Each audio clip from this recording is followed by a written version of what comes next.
Welcome to an introduction to Youth-Focused Community and Citizen Science, or YCCS. In this video, we will highlight the specific ways that participating in authentic environmental science can build young people's content knowledge and skills, as well as increase their capacity to tackle environmental and community problems.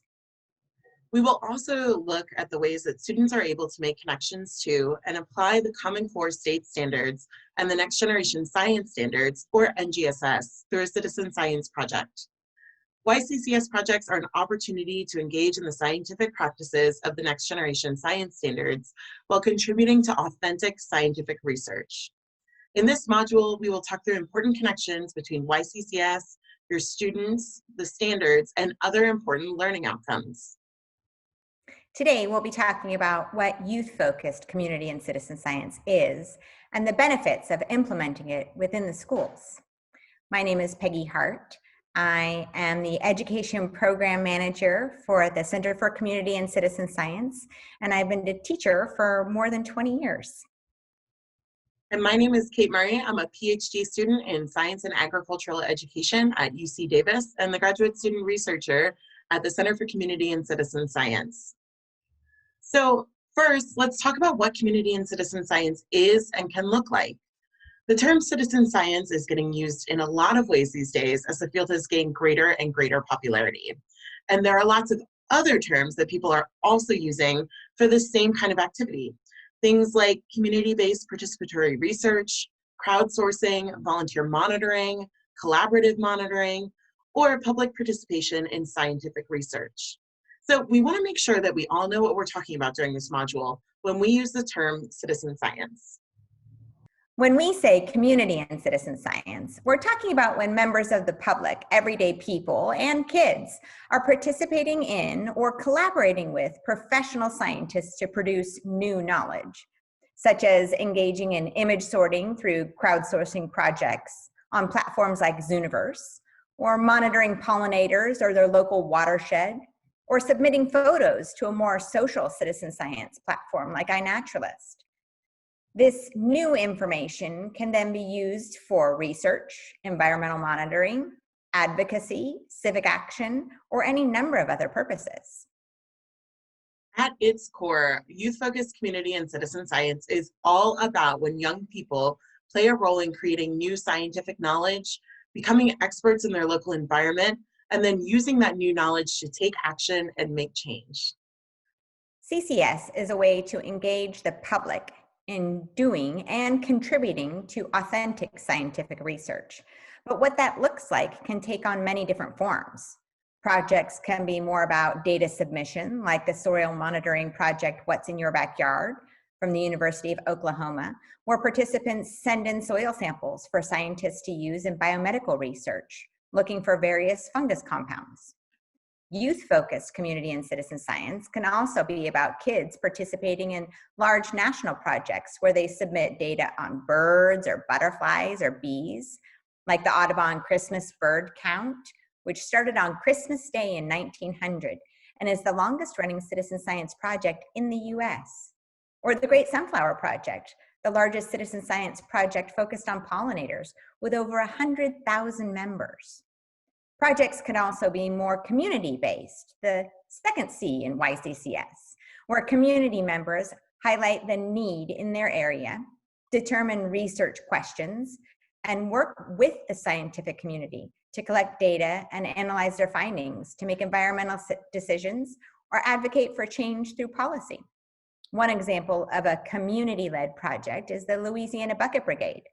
The Bucket Brigade started in 2000 as an environmental health and social justice organization that provides support and training for monitoring air quality in and around fence line communities near dumps or refineries or chemical plants. CCS can also be about investigating local questions about biodiversity by submitting photo observations to platforms like iNaturalist.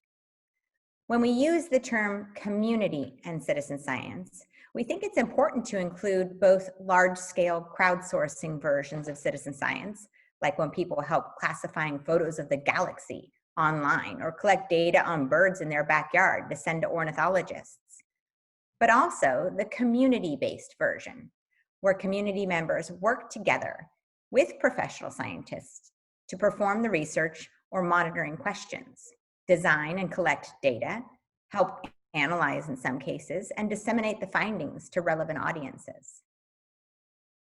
The Center for Community and Citizen Science has been working to understand how YCCS might lead to environmental science learning and how educators can use community and citizen science projects to meet their educational goals. This led to the development of this research-based framework that helps us as educators think beyond what YCCS activities to do and really consider how to design and facilitate these activities for meaningful student learning. We'll talk through this framework in great detail in this and other modules. But what's important to note here is that there are things we can embed into our community and citizen science, core activities like developing youth expertise that intersect with key educator practices, such as shifting instruction to position youth as experts. These together facilitate key youth practices, for example, like taking ownership of data quality that lead to learning and the development of environmental science agency. This framework helps us understand how what we do leads to our desired outcomes. So then the question becomes, why YCCS in schools?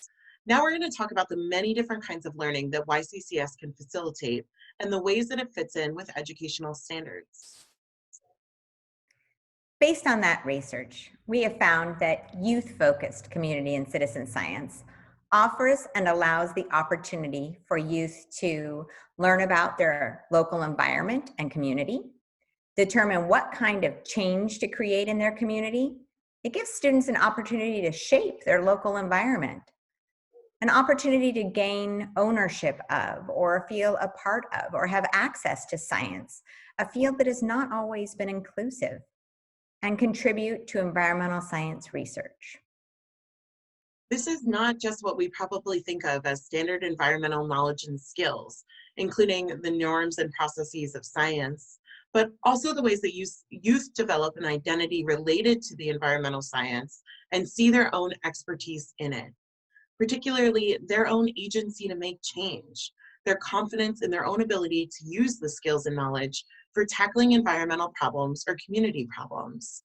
So all of these things combined mean that we facilitate youth learning by doing real, authentic science. As we look at different examples of what youth-focused community and citizen science looks like, examples of which can be found in our case studies at the website, we see that student engagement is based on authentic real-world science, allowing them to truly engage in all three dimensions of the Next Generation Science Standards, or NGSS.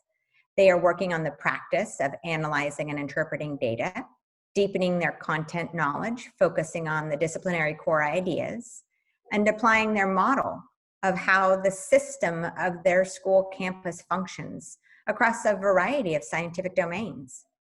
In addition to building their science literacy by engaging in authentic research, students are also aware of their human impact and the interrelated nature of our ecosystem as they also delve into the environmental principles and concepts, or EP&Cs. We have also seen that engaging in YCCS can allow students to connect to not only the Next Generation Science Standards, but also the Common Core English Language Arts and Math Standards by giving students a way to apply their learning. Their reading and research has new purpose and meaning as they begin to realize their own ability to make an impact. An example might be when students are analyzing their data to determine changes that need to be made on their campus to support more biodiversity. They are engaging in both the science and engineering practices in NGSS of arguing from evidence alongside the Common Core State Standard skill of making evidence-based claims in English language arts. To learn more, visit our website at yccs.ucdavis.edu, where you'll find more information about the key practices, case studies, and research briefs to help guide your practice.